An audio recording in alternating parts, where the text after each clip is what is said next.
Thank you, Chairman Whitfield, Ranking Member Rush, members of the subcommittee.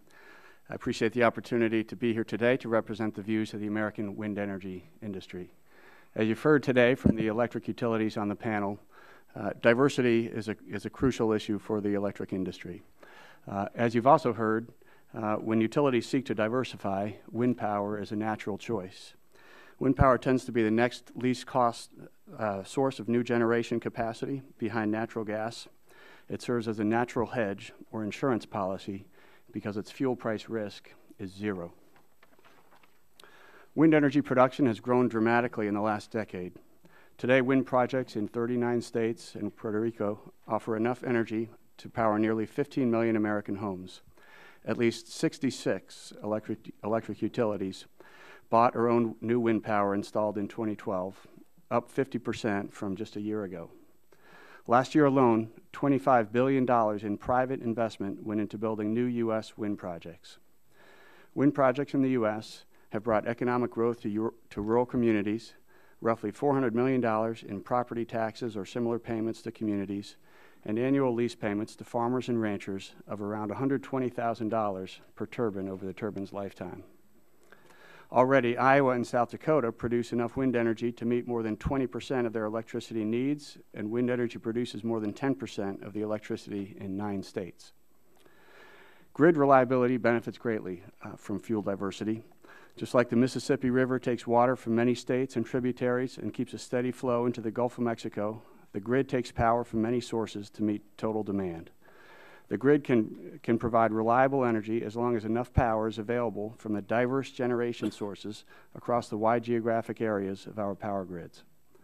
Wind power has been an important part of that diverse portfolio, providing energy at many geographic points around the grid, helping grid operators meet demand. Diversity promotes reliability because there is operational risk for all resources on the system, whether it's from a mechanical failure or natural causes. In many cases, what affects other resources does not affect wind energy. Wind turbines continued to operate after Hurricane Sandy, the Japanese tsunami, and the freak cold snap in Texas in February 2011. During the Texas cold snap, some 50 conventional power plants abruptly shut down due to the cold weather, contributing to rolling blackouts, but wind turbines continued to produce as expected. Water savings from wind energy are another important benefit for utilities and policymakers, especially with large parts of the country still facing a persistent drought. Fuel diversity requires continued attention and support from Congress, utilities, and state regulatory commissions. Without that attention, there would be a tendency to rely on a single resource or effectively put all of the nation's electric resource eggs in one basket. At the federal level, the primary means of supporting fuel diversity has been tax credits.